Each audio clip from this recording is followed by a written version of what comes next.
علينا، خصوصا مؤلف هذا الكتاب الإمام العارف بالله العالم العلامة المحقق أبو ياسين العلوي المالكي الحسني بأن الله يفضلهم ويرحمهم ويزيد درجاتهم في الجنة وينفعنا بأسرارهم وأموالهم وعلومهم وبركاتهم في الدين والدنيا والآخرة. ثم kemudian kita bacakan Fatihah kemudian ketua masjid kita serta keluarganya agar diberikan kesehatan oleh Allah Subhanahu wa taala untuk bisa melaksanakan panggilan dari Allah Subhanahu wa taala ke tanah suci, agar beliau diberikan kesehatan selalu oleh Allah Subhanahu wa taala. Amin ya rabbal alamin. Fi khairin wa lutfin wa afiyah wa ala jami' ma dawa alaihi asrafus salihun min khairati dunya wal akhirah. Sirrul Fatihah. A'udzu billahi minasy syaithanir rajim. Bismillahirrahmanirrahim. Ar-Rahmanir Rahim. Maliki yaumiddin. Iyyaka na'budu wa iyyaka nasta'in. Ihdinas siratal mustaqim. Siratal ladzina an'amta 'alaihim ghairil maghdubi 'alaihim waladdallin. Amin.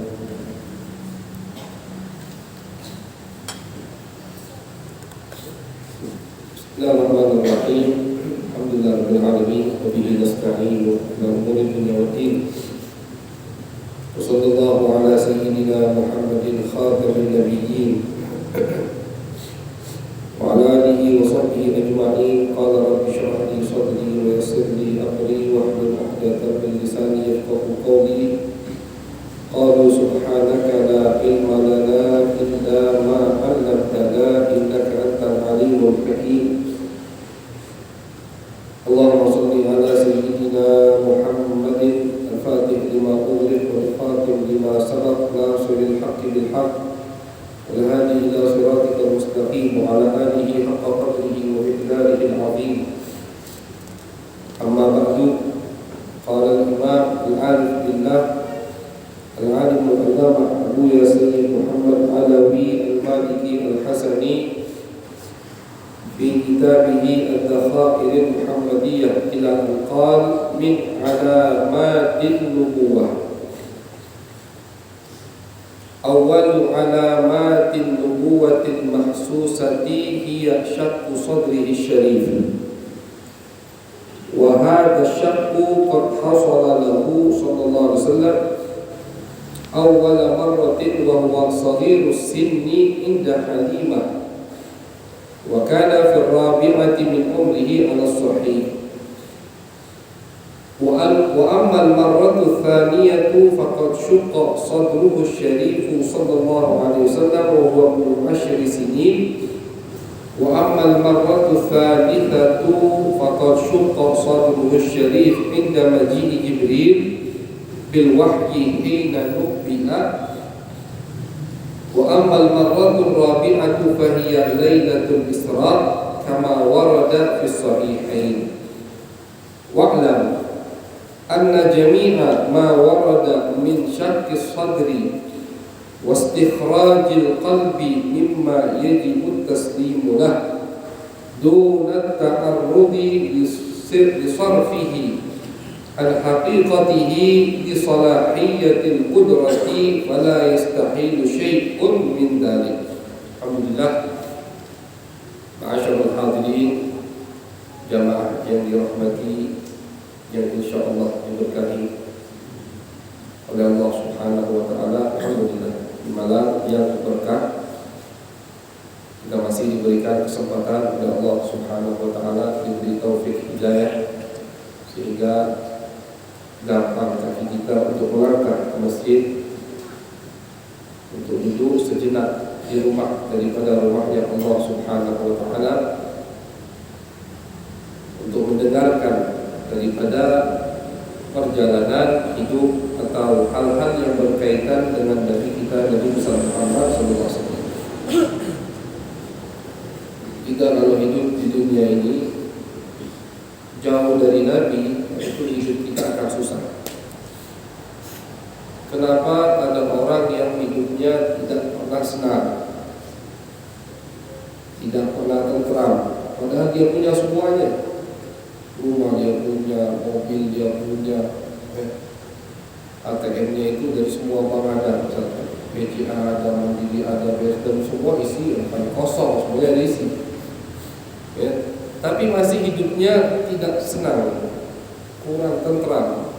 Karena ini kesenangan abadi, hakikat dari kesenangan dia tidak tahu, yaitu mendengar, mengenal dekat dengan Nabi besar Muhammad Sallallahu Alaihi Wasallam.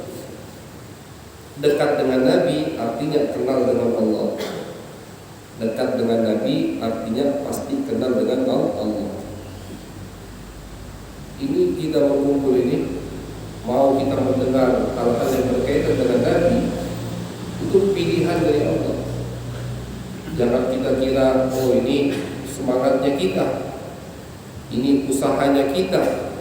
Berapa banyak orang yang lebih kuat misalkan daripada bapak-bapak, tapi tidak ada. Yang lebih banyak kosong waktunya daripada bapak-bapak. Yang tidak capek, mungkin kebanyakan di sini siangnya habis berkebun, habis kerja, habis cari uang, malam dia capek, tapi masih menyempatkan hadir. Sedangkan ada yang seharian kosong, malamnya juga kosong. Ini menunjukkan, ini kita harus teliti atau harus jeli kita. Ini menunjukkan bahwasanya memang pilihan yang ingin dekat dengan Allah Subhanahu wa Ta'ala, yang ingin dekat dengan Nabi besar Muhammad Sallallahu Alaihi Wasallam. Coba kita bayangkan, kita punya anak, kita punya saudara, punya saudari, punya putri. Tidak mungkin sembarangan orang kita izinkan untuk dekat dengan mereka. Karena apa? Karena sayang. Nah, sayangnya kita kepada saudari, kepada putri, keluarga kita siapapun itu tidak sebanding dengan sayangnya Allah dengan Nabi besar Muhammad SAW. Itu tidak ada bandingannya. Nah, jadi ketika kita Allah taufikkan, Allah gampangkan kita untuk hadir ke tempat ini, mendengar hal-hal yang berkaitan dengan Nabi, berarti kita diberikan oleh Allah kesempatan apa? Untuk dekat dengan kekasihnya. Tidaklah kita diberi kesempatan untuk dekat dengan kekasihnya kecuali kita diberi kesempatan untuk menjadi kekasihnya. Karena kekasihnya kekasih, Habibul Habib, Habibul Habib, Habib. Yang dicintai oleh orang yang dicintai, maka itu kita cintai. Yang dicintai oleh saudari kita, oleh keluarga kita cinta sama dia. Kalau kita dicintai oleh Nabi, mustahil tidak dicintai oleh Allah. Kalau kita kenal dengan Nabi, mustahil tidak kenal dengan Allah Subhanahu wa Ta'ala. Sedangkan kalau sudah kenal dengan Allah, sudah dunia ini punya kita. Al-Imam Ibn Athaillah mengatakan di munajat beliau, di akhir kitab Hikam beliau itu ada munajat. Beliau mengajak bicara Allah Subhanahu wa Ta'ala. Salah satunya apa kata beliau? Ya Rabbi, mada wajada man faqada wa ma faqada man wajada. Mada wajada man faqada. Ya Allah, apa yang orang dapatkan ketika dia tidak mengenalmu? Mada wajada man faqada. Apa yang orang dapatkan ketika dia tidak mengenalmu, ya Allah? Wa ma faqada man wajada. Dan apa yang tidak dimiliki oleh seseorang kalau dia sudah memilikimu. Artinya yang sudah kenal sama Allah, sudah memiliki Allah, berarti dia memiliki semuanya. Jangankan dunia, akhirat pun dia miliki. Itu yang kenal Allah. Tidak kenal Allah kecuali kenal Nabi Muhammad Sallallahu Alaihi Wasallam. Itu tidak boleh dipisah. Oh, pengen kenal Allah tapi buta tentang Nabi, mustahil kenal Allah. Ini saya pastikan 100% mustahil. Karena jalan hidup kita ini untuk kenal dengan Allah itu harus meniru jalan hidup Nabi. Itu ibadah, tapi ibadahnya tidak meniru Nabi, tidak diterima oleh Allah. Itu mujahadah, tapi mujahadahnya salah, tidak apa yang diterapkan oleh Nabi, tidak diterima oleh Allah Subhanahu wa Ta'ala. Jadi kalau ingin mengenal Allah, ingin dekat dengan Allah tapi dia cuek kepada Nabi, mustahil dekat dengan Allah Subhanahu wa ta'ala. Itu mustahil, gak bakal sampai. Kata Allah dalam hadis kutsinya, kalau mereka ingin datang kepadaku min ghairi babika madakhalu, tanpa melalui pintumu wahai Muhammad, ingin dekat dengan Allah, ingin jadi arif billah, ingin jadi orang yang selalu ingat kepada Allah tanpa melalui pintu Nabi masuknya, kata Allah mereka tidak akan pernah masuk, nyasar terus. Kenapa nyasar? Belum ketemu dengan pintunya, yaitu Nabi besar Muhammad SAW. Jadi kita kenal dengan Nabi, kita senang mendengar cerita Nabi, kita antusias mengetahui hal-hal yang berkaitan dengan Nabi, itu min alamatit taufik, termasuk tanda taufik dari Allah Subhanahu wa ta'ala, bahwasanya Allah ingin kita dekat dengannya, dekat dengan kekasihnya Nabi besar Muhammad SAW. Kalau bukan pilihan, tidak mungkin kita hadir di tempat ini. Pasti pilihan dari Allah Subhanahu wa ta'ala. Cuma bisa tidak kita menjaga pemberian tersebut, ya. Jangan sampai kita pernah masuk kemudian kita diusir oleh Allah. Na'udzubillah min dzalik. Sudah pernah mencicipi, tapi karena dia tidak bisa menjaganya, tidak bisa mensyukuri nikmat tersebut, akhirnya Allah ini tidak pantas diusir oleh Allah. Na'udzubillah. Jangan sampai kita jadi orang tersebut, insya Allah. Jadi termasuk yang menyenangkan hati kita itu mendengar tentang Nabi besar Muhammad. Kalau dengar kabar trending lagi sekarang, itu bikin pusing. Dengar kabar berita ini, dengar berita itu, sumpah gitu. Tapi inilah tempat seperti inilah yang membuat kita semangat untuk hidup.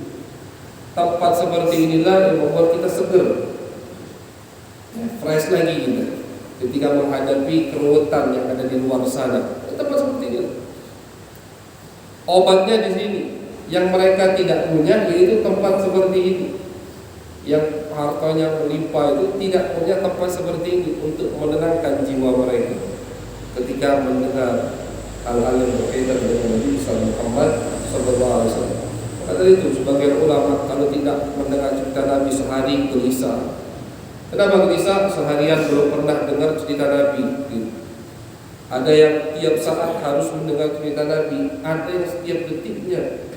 Itu sudah levelnya udah tinggi tuh. Al-Habib Umar bin Abdul Rahman Al-Attas. Begitu juga Syekh Abdul Abbas Al-Mursi, guru daripada Ibn Athaillah As-Sakandari. Dua orang ini diriwayatkan pernah mengatakan apa? Kalau sedetik saja Nabi Muhammad hilang dari pikiranku, maka aku tidak anggap diriku dari orang Muslim. Sedetik, artinya tiap detiknya mereka selalu ingat kepada Nabi Muhammad SAW. Maka dari itu detiknya mereka itu dihitung ibadah oleh Allah Subhanahu wa ta'ala. Jadi dengan kita hadir majlis seperti ini, lama-lama misalkan ada yang belum pernah terbiasa dengan cerita Nabi, belum terbiasa dekat dengan Nabi, dengan insya Allah istiqamah hadir tempat seperti ini, masya Allah di sini full setiap minggunya, insya Allah bermasa 2 kali tasawuf, bagaimana cara membersihkan hati, itu penting juga. Dengar cerita Nabi juga penting. Hati kita udah bersih, diisi dengan apa? Jangan sampai kosong, diisi dengan Nabi Muhammad SAW. Jadi tasawuf membersihkan hati dari kotoran, karena kalau tempatnya kotor, Nabi tidak bisa masuk. Bagaimana Nabi masuk ke tempat itu kalau udah bersih? Tasawuf itu bersih dengan ini. Diisi dengan apa? Jangan diisi dengan kotoran lagi. Cuma diisi dengan sesuatu yang mulia, yaitu Nabi besar Muhammad SAW. Alhamdulillah. InsyaAllah semua mendapat keberkahan, mendapat keberkahan, dan InsyaAllah daripada semua yang punya wewenang dalam pengurusan masjid ini diberkahi oleh Allah Subhanahu wa ta'ala.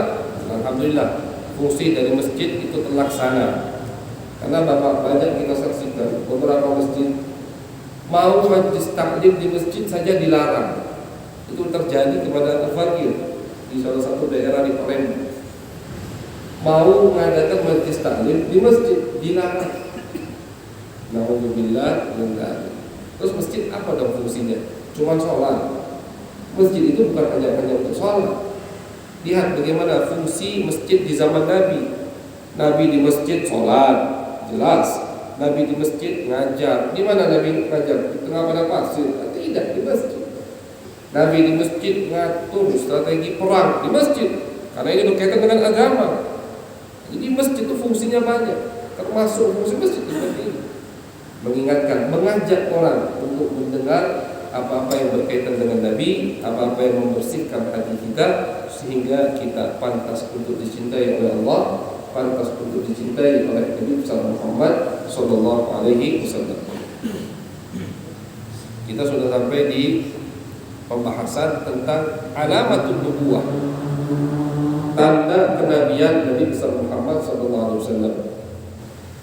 Sebelum beliau dilantik oleh Allah, itu dikasih tanda-tanda persiapan agar basyariyah beliau tidak terlalu kaget ketika menerima wahyu. Karena wahyu ini sesuatu yang berat. Inna sanulqi 'alaika qawlan tsaqila. Dalam Al-Qur'an Allah mengatakan, kami akan menurunkan kepadamu qawlan, perkataan tsaqila yang berat. Al-Qur'an itu berat. Kalau Al-Quran tidak ditransfer oleh Allah melalui lidah Nabi, kita tidak bisa baca Al-Quran.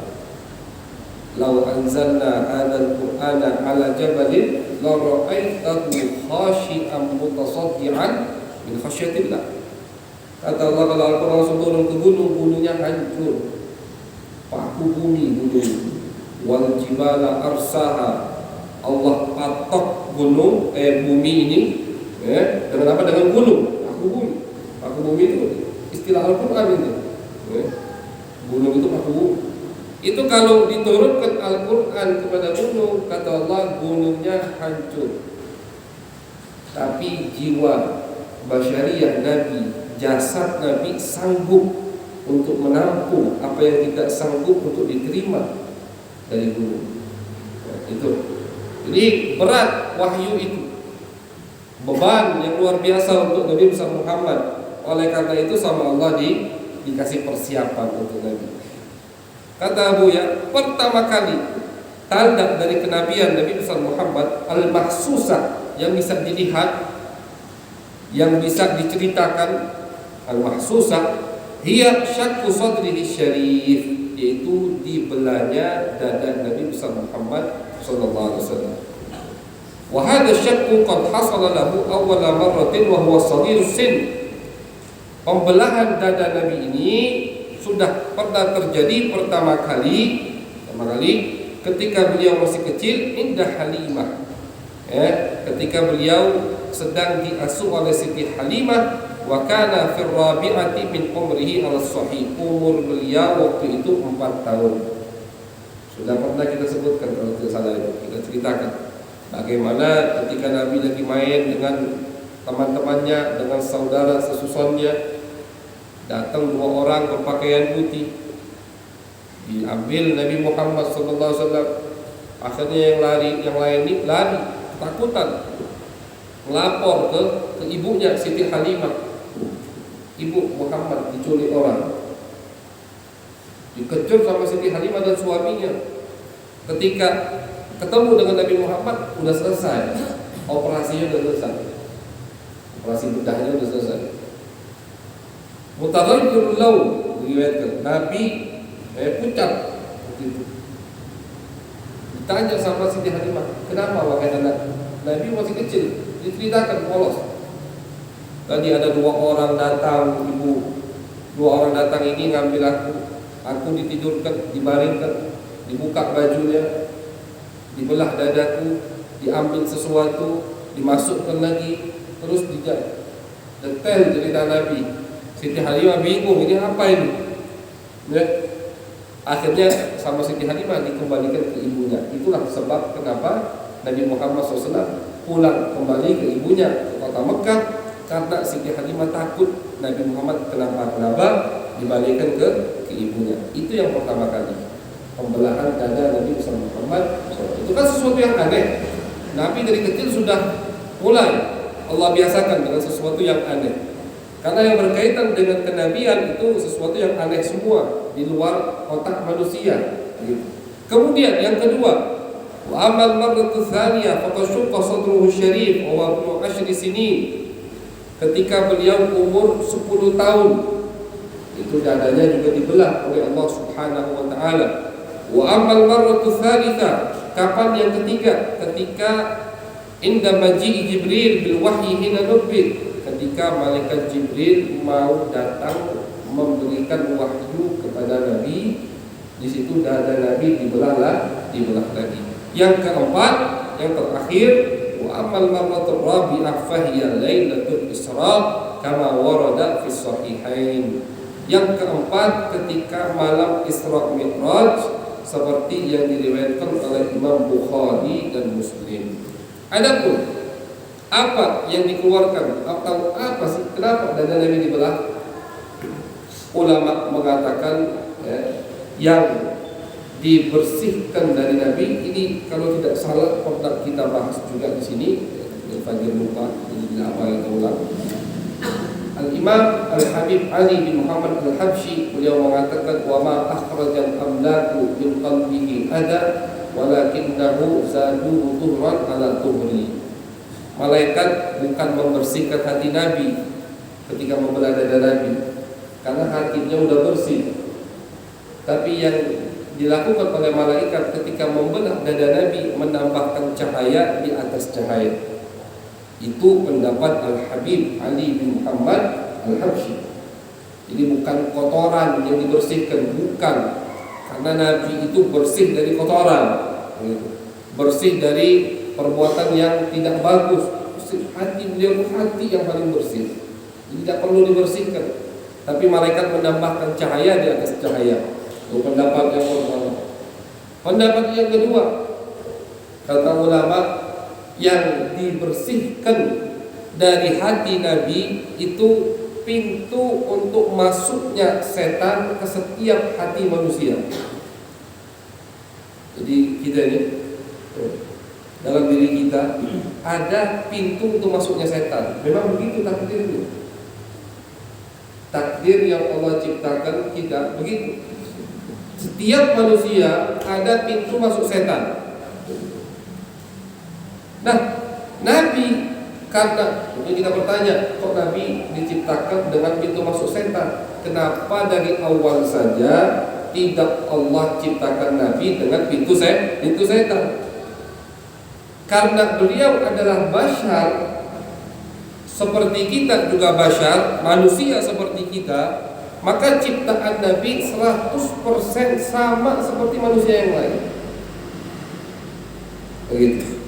Biar tidak dibilang Nabi punya hawa nafsu, punya. Nabi punya sifat marah, punya. Cuman hawa nafsunya ikut apa yang diinginkan oleh Nabi. Jinak sudah hawa nafsu. Nabi punya syahwat, punya. Karena beliau manusia. Nabi sedih. Ketika anaknya meninggal, nangis Nabi. Nangis seperti bapak-bapak yang lain kalau anaknya meninggal, karena beliau manusia. Kalau Nabi tidak nangis, Nabi tidak sedih, Nabi tidak punya nafsu, Nabi tidak punya syahwat, maka akhirnya alasan orang kafir itu masuk akal. Oh, yang dikirim ke kita malaikat, bukan manusia. Coba dong manusia yang dikirim. Bisa nggak seperti kita nahan hawa nafsu? Bisa nggak seperti kita sabar ketika dapat musibah? Begitu kan? Jadi Allah kirim Nabi basyariyah. Basyariyah beliau, kemanusiaan Nabi itu 100% sama seperti kita. Cuman bukan seperti kita. Begitu. Makanya ini Imam Busiri, Muhammadul Basyarun wa laisa al-basyar. Beliau punya hawa nafsu, punya. Tapi hawa nafsunya taba'an lima jitu bih, kata Nabi. Hawa nafsuku ini apa yang aku inginkan dia ikut, udah lunak. Setiap manusia punya qarin. Qarin itu setan yang selalu mengikutinya. Nabi punya, tapi kata Nabi udah masuk Islam. Qarinnya tadi masuk Islam. Jadi ngajak Nabi ya bukan beramal-amal yang jelek, tapi amal yang baik terus, sudah Muslim. Ya. Nah, jadi basyariah beliau mengharuskan diciptakan dengan pintu masuk setan. Qul innama ana basyarun, wahai Muhammad, katakan kepada umatku, aku ini manusia. Nah, cuma jangan kita stop di situ. Nah, ini banyak yang salah paham. Oh, Nabi itu manusia, Nabi bukan Tuhan. Nah, itu kan banyak yang salah paham. Ayatnya qul innama ana basyarun, jangan stop dong, lanjutin. Yuha ilayya, kata Allah, aku ini manusia, cuman aku diberi wahyu, artinya aku beda dengan kalian. Di dalam hadis Nabi mengatakan, lastu kahayatikum, aku bukan seperti kalian. Itsbatul khususiyah. Di sini Nabi menetapkan kelebihan beliau, aku bukan seperti kalian. Nah, ini mana orang-orang atau kelompok sebelah dari hadis seperti ini yang menyamakan Nabi seperti manusia, seperti dirinya. Nabi sudah meninggal, Nabi tidak dengar. Alhamdulillah min dzalik. Jadi betul beliau basyar, tapi harus kita sambung walaysa kal basyar. Nah, karena beliau basyar manusia, jadi beliau harus diciptakan dengan pintu setan tadi. Cuma pintu tadi belum sempat digunakan oleh setan, sudah Allah bersihkan. Ini juga kata ulama izhar al-khususiyah, untuk menampakkan kelebihan Nabi. Biar ada cerita begini, Allah ciptakan dengan pintu setan, kemudian baru 4 tahun, karena belum punya nafsu, belum macam-macam, 4 tahun Allah bersihkan. Coba kalau Nabi diciptakan tanpa pintu setan, tidak ada cerita begini, tidak ada kemuliaan, dada beliau dibersihkan agar tampak kepada kita. Ini Allah melakukannya ini untuk kita sadar beliau itu laisa kal basyar. Beliau basyar, tapi laisa kal basyar. Aku ciptakan beliau dengan pintu setan, kata Allah dalam hatinya. Ada pintu masuk untuk setan, basyar. Walaysa kal basyar, tapi bukan seperti manusia yang lain. Bagaimana ya Allah? Aku ambil itu pintu ketika umurnya baru 4 tahun. Nah, ini kan gambaran dari Allah Subhanahu wa ta'ala. Kalau kita pahamnya cuma setengah, sesat kita. Kalau kita pahamnya, oh Nabi itu manusia seperti kita, itu sesat. Semua yang berkaitan dengan Nabi, dia bayangkan ke dirinya. Maaf, darah Nabi dia bayangkan seperti darahnya. Itu ada orang-orang yang pikirannya bebas, ketika mendengar hadis sahabat minum darah Nabi, ingkar mereka. Bagaimana minum darah Nabi? Darah itu kan najis. Yang najis itu darahmu, bukan darah Nabi Muhammad SAW. Jadi disamakan sama dia, darah dia dengan darah Nabi. Ketika ada hadis Ummu Aiman minum apa? Minum air kencing Nabi. Ummu Aiman minum air kencing Nabi. Oh, langsung tekuk kepala. Ini hadis salah. Masa Nabi membiarkan orang minum air kencing Nabi? Dia disamakan dengan air kencingnya. Jangan, beda. Dan kalau memang itu salah, sama Nabi langsung ditegur Ummu Aiman. Tapi Ummu Aiman bukan ditegur, malah didoakan sama Nabi. Perutmu tidak akan sakit. Tidak pernah sakit Ummu Aiman perutnya habis minum kencing Nabi Muhammad SAW. Jadi jangan disamakan dengan basyariah kita. Betul beliau basyar, tapi dibedakan sama Allah Subhanahu wa ta'ala. Nah, jadi menurut ulama yang kedua tadi, Allah ciptakan sengaja Nabi dengan pintu masuk setan, tapi kemudian Allah hilangkan pintu tersebut untuk menunjukkan beliau basyar, manusia, walaysa kal basyar, tapi bukan seperti manusia yang lain. Jadi harus digabung, baru pemahamannya lurus. Baru bisa ketemu jalan keluarnya. Baru bisa cinta sama Nabi Muhammad sallallahu alaihi wasallam. Ada pendapat ketiga, masalah pembelahan dada Nabi Muhammad, yaitu pendapat Abuya As-Sayyid Muhammad Alawi Al-Maliki. Kalau kita baca kitabnya, ini beliau tidak sebutkan di kitab ini, cuma beliau sebutkan di kitab satunya, Muhammad Al-Insanul Kamil. Apa kata beliau? Yang Allah ambil dari hati Nabi bukan pintu setan. Ini ulama Kenapa ada khilaf? Karena lafadznya dari Nabi umum, global. Kata Nabi, yang dikeluarkan dari diriku hadzuz syaitan. Hadzun, pakai dhad, temannya qaf, ada titik. Itu artinya bagian. Bagian syaitan dari setan. Lafadz teks hadisnya begitu. Makanya ada khilaf ulama, bagian setan dari Nabi apa dong? Sebagian ulama tadi mengatakan bagian dari setan artinya pintu masuk untuk setan. Abuya Sayyid Muhammad punya tafsiran yang lebih luar biasa. Apa kata beliau? Kata beliau, bagian setan dari Nabi betul yang dikeluarkan itu bagian untuk setan. Tapi bagian apa itu? Bukan pintu masuk, bagian rahmat Nabi untuk setan. Itu yang dimaksud oleh beliau. Jadi beliau tidak keluar dari konteks hadis, dari lafaz hadis tidak keluar beliau, cuman maknanya lebih pantas untuk zatun Nabi, untuk Nabi besar Muhammad sallallahu alaihi wasallam. Hadzuz syaitan minan Nabi, bagian setan, bagian rahmat Nabi untuk setan, itulah yang diambil oleh Allah. Wa ma arsalnaka illa rahmatan lil alamin. Kata Allah, Muhammad, tidaklah kami utus engkau kecuali rahmat untuk semua makhluk. Semua. Yang kafir dapat rahmat Nabi, yang ahli maksiat dapat rahmat Nabi, mukmin, muslim, taat, jelas Nabi dapat rahmat Nabi Muhammad. Kafir dapat. Orang kafir sekarang itu dapat rahmat Nabi semua. Kalau mereka tidak dapat rahmat Nabi, sudah hancur semua itu, sudah binasa semua mereka. Allah tidak akan mengazab mereka selagi engkau masih berada di sisi mereka, wahai Muhammad. Kenapa Abu Jahal ini tidak diazab sama Allah, turun batu dari langit? Atau baru kan kejadian Tayran Ababil, ada mereka itu, mereka melihat burung bawa batu dari api neraka. Itu azab yang jelas dari Allah. Mereka tidak dikirimkan azab seperti itu oleh Allah. Kenapa? Karena masih dapat bagian rahmat dari Nabi besar Muhammad SAW. Tapi iblis, syaitan itu tidak dapat. Kenapa tidak dapat? Karena mereka sudah divonis sama Allah matrud mal'un.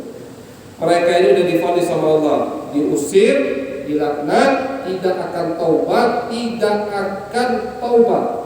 Iblis itu tidak akan taubat, tidak akan menyesal, tidak akan masuk surga. Nah, ini jelas jauh dari rahmat. Maka dari itu ketika Nabi Muhammad diciptakan oleh Allah penuh dengan rahmat, iblis pun dapat. Tapi karena iblis tidak akan taubat, finishnya sudah jelas gitu. Kalau orang kafir, kita tidak boleh meremehkan, menghina karena kekafirannya, tidak boleh. Karena bisa saja nanti masuk Islam. Kan finishnya tidak ada yang tahu kecuali Allah gitu. Nah, siapa yang tahu? Sudah tahu semua orang finishnya ini, iblis. Sudah jelas finishnya itu, finishnya jelas dan sudah divonis oleh Allah. Oleh karena itu mereka tidak akan dapat rahmat dari Nabi. Maka dari itu dibelah dada Nabi, diambil bagian rahmat tersebut. Ini pendapat Abuya Sayyid Muhammad Alawi Al-Maliki Al-Hasani rahimahullah ta'ala. Jadi 4 kali dibelahnya dada Nabi. Yang pertama ketika umur beliau 4 tahun, yang kedua 10 tahun, yang ketiga 40 tahun ketika beliau mau menjadi Nabi, yang kelima, yang keempat ketika Isra Mi'raj, kurang lebih mungkin 51 tahun. Waktu itu umur Nabi besar Muhammad SAW. Dan sahabat Anas mengatakan bekas jahitannya ada masih. Bekas jahitan.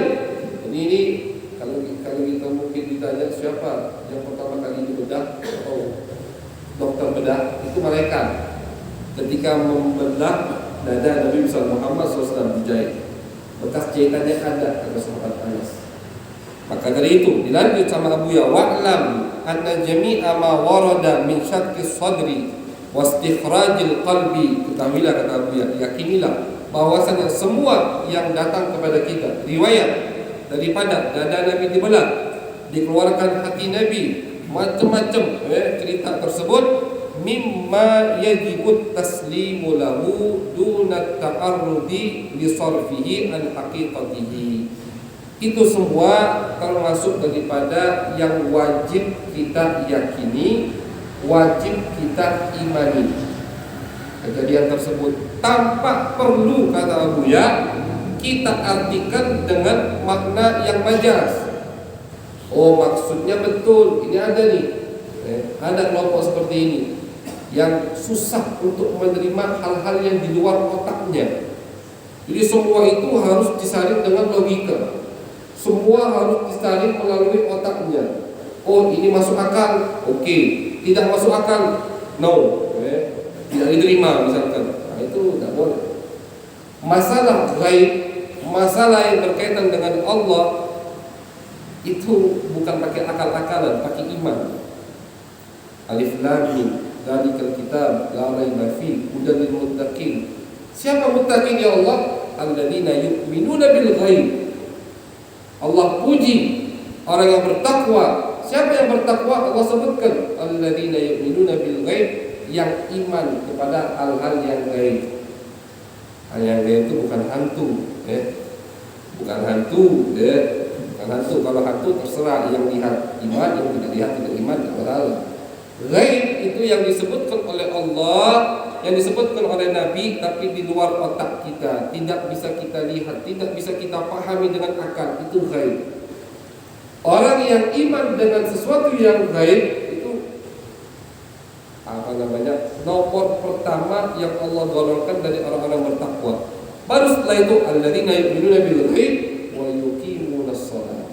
Baru Allah puji orang yang mendirikan salat. Yang Allah sebutkan ketika Allah mentafsirkan siapa ahli orang yang bertakwa, orang yang iman kepada ghaib.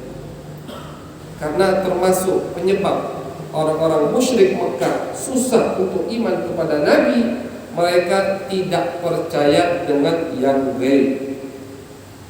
Mereka tidak percaya dengan hari akhir. Makanya ulama tafsir mengatakan kalau kita mau tahu termasuk tanda-tanda ayat Al-Quran yang diturunkan di kota Mekah selama 13 tahun, itu biasanya ayat yang berkaitan tentang hari akhir. Kalau yang berkaitan dengan hukum sholat, hukum puasa, hukum zakat, haji, tolak, itu di Madinah semua turunnya. Kalau kita mau kan Nabi kan 23 tahun Al-Quran turun, 13 tahun di Mekah, 10 tahun di Madinah. Kalau kita ingin tahu mana saja ayat yang turun di Mekah, mana saja ayat yang turun di Madinah, atau kan yang paling gampang kata ulama, ayat yang berkaitan dengan hari akhir, dengan padang mahsyar, dengan surga, dengan hari pembangkitan, bagaimana Allah membangkitkan manusia kembali, itu rata-rata 95% turun di kota Mekah. Karena mereka itu ketika diajak Nabi, dakwah Nabi yang mereka berat untuk menerimanya adanya hari akhir. Kalau mereka diajak untuk jujur, termasuk akhlak yang mulia, jujur. Kalau diajak untuk tidak menzalimi orang lain, mereka sudah ada yang begitu, tidak menzalimi orang lain. Kalau diajak untuk mengeluarkan zakat, orang dia itu dermawan. Terus apa yang membuat mereka tidak mau iman kepada Nabi? Yang membuat mereka merasa heran dengan Nabi? Tentang adanya hari akhir. Ketika Nabi mengatakan, aku membawa kabar gembira, surga bagi yang iman, neraka bagi yang tidak iman, itu mereka heran. Apa surga neraka? Mereka kira hidup ini mati selesai. Maka yang Allah mengatakan, "Qul man yuhyiha wa hiya ramim, qul yuhyiha alladhi ansha'aha awwala marrah wa huwa bi kulli syai'in." Itu ayatnya. Begitulah Yasin. Ketika mereka mengatakan, "Wahai Muhammad, siapa yang membangkitkan tulang belulang ini ketika ramim, ketika mereka sudah hancur?" Ramim itu artinya hancur. Tulang itu dikubur, kecuali beberapa orang yang Allah jaga jasadnya, itu hancur. Siapa yang membangkitkan mereka, wahai Muhammad? Dijawab sama Allah, yang membangkitkan mereka, yang menciptakan mereka pertama kali. Siapa yang menciptakan mereka pertama kali? Allah. Ketika Allah mampu menciptakan pertama kali, pasti lebih mampu untuk membangkitkannya. Ada orang nih merakit meja ini pertama kali, susah nih, selesai, berhasil. Habis itu mejanya dihancurin, suruh bikin ulang, gampang, karena udah ada pengalaman. Nah, istilahnya begitu. Kata Allah, Allah mampu menciptakan kalian pertama kali tanpa contoh, jelas mampu untuk membangkitkan kalian. Tidak masuk akalnya dari mana? Nah, itu kata Allah Subhanahu wa ta'ala. Jadi yang berkaitan dengan hari akhir, al-ghaib, itu biasanya turun di kota Mekah. Karena iman dengan ghaib termasuk kedudukan yang tinggi di sisi Allah Subhanahu wa ta'ala. Nah, jadi kata Abu Ya, ketika kita mendengar hal-hal yang berkaitan dengan Nabi, berkaitan dengan Allah, itu jangan merasa tidak masuk akal. Karena li salahiyatil qudrah, karena qudrah Allah mampu, Allah kan qadir. Innallaha ala kulli syai'in qadir. Dia baca terus ayat itu. Tapi ketika mendengar cerita ini, merasa aneh, tidak masuk akal. Allah kan mampu atas segalanya. Allah mau belah dada, Allah mau, semua mampu. Kalau dinisbatkan kepada Allah Subhanahu wa ta'ala, fala yastahilu syai'un min dzalik, maka tidak ada yang mustahil. Kata Abu Ya tentang cerita bagaimana dada Nabi dibelah, bagaimana kalau kita bayangkan berdarah, luka, bagaimana sakit atau tidak, itu semua urusan Allah Subhanahu wa ta'ala. Kemudian termasuk tanda, jadi beliau menyebutkan 3 tanda kenabian. Yang kedua, daripada tanda kenabian Nabi besar Muhammad SAW, wa min alamatin nubuwati khatamun nubuwah wa ikhtulifatil aqwalu fi sifatihi. Termasuk tanda kenabian Nabi Muhammad ada stempel cap dari Allah, bukti untuk apa? Untuk ini benar Nabi akhir. Capnya itu di sini.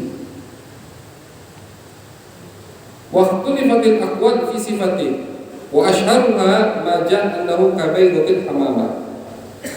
Sifatnya ulama khilaf. Ada yang mengatakan bentuknya seperti telurnya burung dara, bentuknya atau besarnya. Wa annahu bad'atul lahmin, segumpal daging, nasyita, yang agak naik, artinya segumpal daging lebih. Sini ya. Fi dhahrihi inda naridi katifihil yusra, di bahu kiri beliau. Jadi di bahu kiri Nabi ada tanda kenabian. Bulat, ada yang mengatakan seperti telur burung dara. Ada yang mengatakan besarnya seperti logam dirham. Daging lebih, tapi indah, bukan daging lebih cacat, daging lebih indah. Kenapa di kiri? Karena kata ulama sejajar dengan hati manusia. Nah, kita mau tahu tepat di mana tempatnya, hati di mana, tarik ke belakang. Nah, misalkan hati di sini, tarik ke belakang ini, berarti di sini. Dipaskan sama Allah di belakang hati Nabi besar Muhammad sallallahu alaihi wasallam. Ulama juga khilaf kapan tanda itu ada. Ada yang mengatakan dari lahir sudah ada. Ada yang mengatakan tidak, bukan dari lahir, tapi ketika beliau diutus oleh Allah, Allah kasih tanda tersebut. Dua pendapat ulama. Bentuknya bagaimana tadi? Ada yang mengatakan seperti logam, koin. Ada yang mengatakan seperti besarnya burung, telur, burung dara, gitu. Dan mulia itu tanda itu. Sahabat yang pernah melihatnya mencium daripada tanda tersebut. Salman Al-Farisi ketika beliau mau masuk Islam, termasuk tanda yang beliau pelajari dari guru-guru Nasrani beliau, bahwasannya Muhammad di belakangnya ada tanda cap kenabian. Dicari sama sahabat Salman, wah ini bagaimana nih? Akhirnya beliau belum masuk Islam waktu itu. Ketika Nabi lagi menghadiri satu jenazah, sahabat Salman hadir. Kenapa? Ingin cari kesempatan mau melihat tanda tersebut. Nabi tahu, dibaca sama Nabi. Nabi dia ada Salman. Akhirnya Nabi buka baju Nabi. Nah, lihatlah Salman. Salman belum ngomong sama Nabi, langsung Salman cium tanda tersebut, mengucapkan 2 kalimat syahadat. Jadi termasuk tanda kenabian Nabi, yaitu cap yang Allah letakkan di bahu kiri Nabi besar Muhammad sallallahu alaihi wasallam. Yazhu bin nur, bercahaya tanda tadi. Wa ta'luhul mahabbah, sangat di bawah sekali. Wa yanfuhu bid-din, dan wangi sekali, tanda kenabian. Dan sebagian ulama mengatakan ketika Nabi meninggal tanda tersebut hilang. Sebagian ulama mengatakan tidak. Ketika beliau meninggal tanda kenabian tersebut belum hilang dan tidak hilang. Itu yang kedua. Yang ketiga terakhir, tanda kenabian Nabi besar Muhammad SAW sebelum beliau diutus oleh Allah, ar-ru'yas shalihah, mimpi yang bagus. Wahiyya min alamatin nubuwah, faqad kana la yara ru'yan illa ja'at mithla falaqis subhi.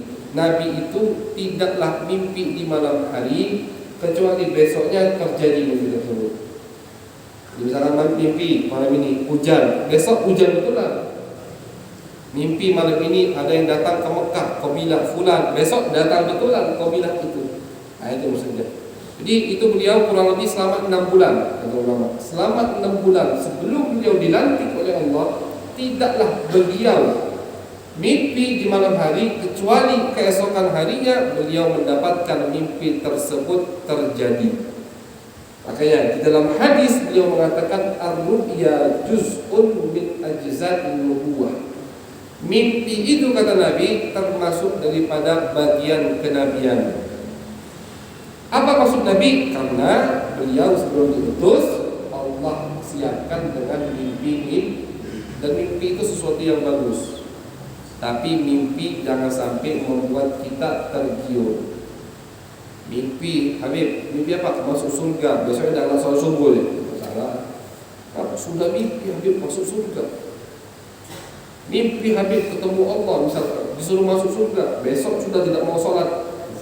Imam Malik mengatakan ar-ru'ya tasur wala tagur. Ru'ya itu, mimpi itu boleh membuat kita senang, motivasi biar kita lebih semangat.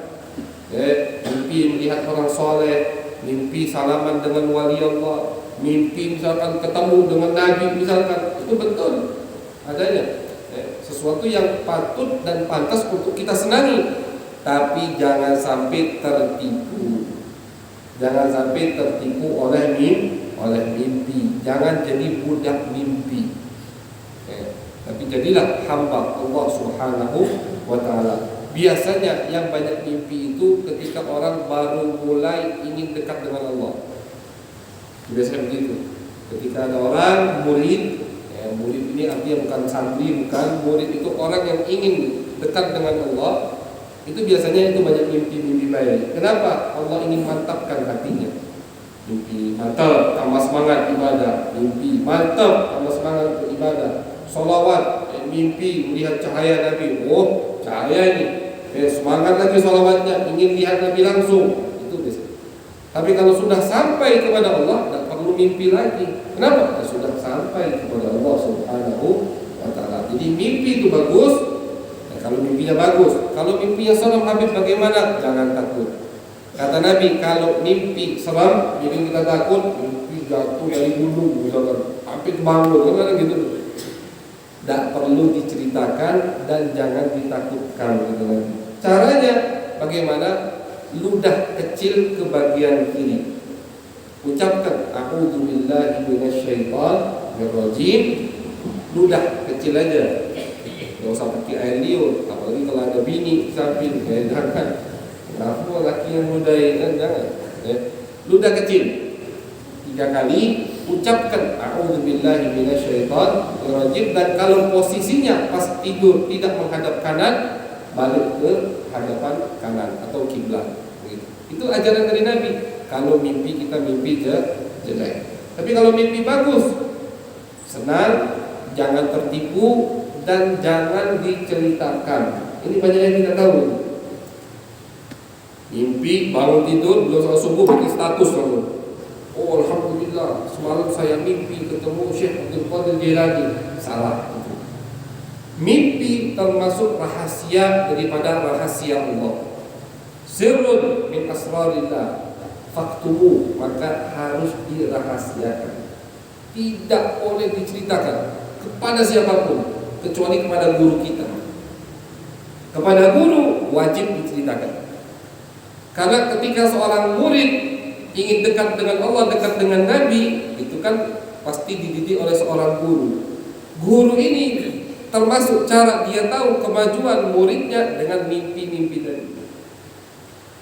Makanya Nabi setiap pagi nanya ke sahabat, ayo siapa yang mimpi? Cerita sahabat ke Nabi.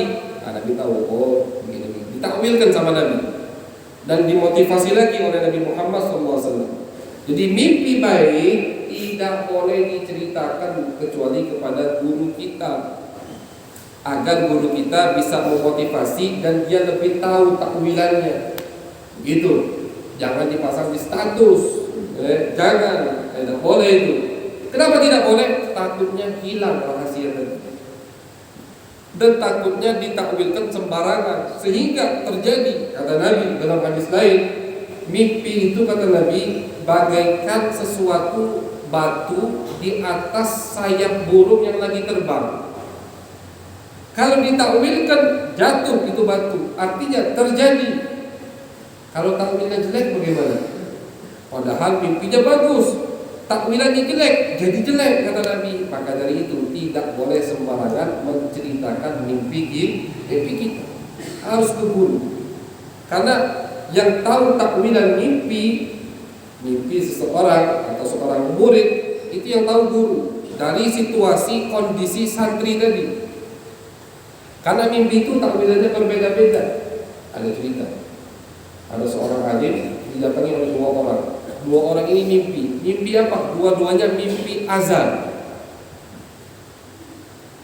Datang ke ustaz, kata ustaz, kau bakal naik haji. Yang satunya, kau bakal mencuri. Ini mimpinya azan mimpinya, kan bagus mimpinya. Ternyata ustaznya tahu, gurunya tahu, ini memang orangnya baik, ini orang yang munafik. Kata ustaz, ketika dua-duanya datang, murid yang lain tanya, ustaz kok beda tafsirannya, takwilnya kok beda, kan mimpinya sama. Kata gurunya tadi, di kening, di jidat yang pertama aku melihat ayat wa'adzin finnasi bil haji yatuka rijala. Allah memerintahkan malaikat Nabi Ibrahim untuk manggil umat manusia haji. Tertulis di jidatnya haji. Kalau yang satu tadi tertulis di jidatnya ayat wa'adzana mu'adzinun ayatuhal iru innakum masarikun. Cerita Nabi Yusuf. Ada yang meneriakkan, oi, di antara kalian ada yang maling. Al-Quran begitu ceritanya. Di jidat yang kedua ayat itu yang tertulis, kata guru. Guru bisa melihat. Terjadi yang satu haji beneran, yang satunya jadi maling beneran. Jadi tidak boleh sembarangan mentakwilkan mimpi. Terkadang gambarannya tidak bagus.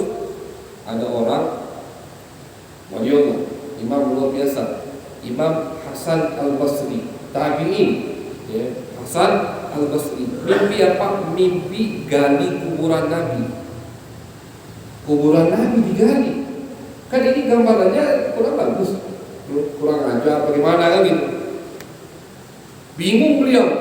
Sekelas Hasan Basri saja tidak bisa sembarangan menafsirkan mimpi. Bangun bingung, waduh, apa yang ditakwilnya? Kok mimpi gali kuburan Nabi?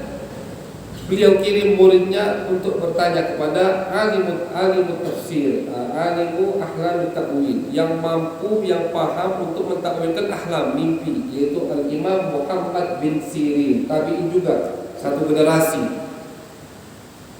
Muridnya bertanya tanpa menyebutkan siapa yang mimpi.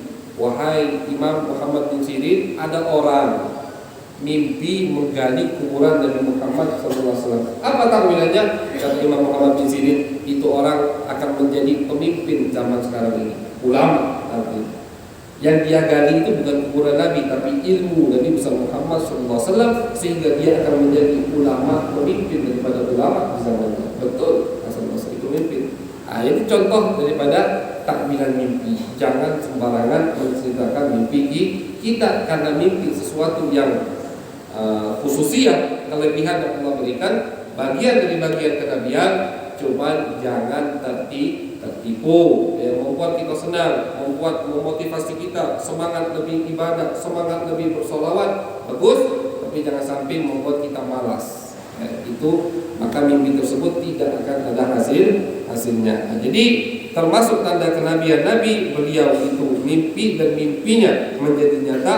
Wa kana yaradhu wa nur wa yasma'u shaut. Beliau suka melihat cahaya, beliau suka mendengar suara, beliau suka diberi salam oleh bebatuan, wal asjar oleh pepohonan, termasuk tanda kenabian Nabi. Wa tudhilluhu al-ghamamah, dan beliau selalu dinaungi oleh awan. Ini semua tanda kenabian Nabi besar Muhammad SAW. Dapat salam dari pohon, assalamualaikum ya Rasulullah. Kejut Nabi, mana tidak ada orang, pohon. Nabi lewat gang daripada gang Mekah, ada yang mengucapkan salam, assalamualaikum ya Rasulullah. Dicari sama Nabi, batu. Itu Nabi sebelum jadi Nabi.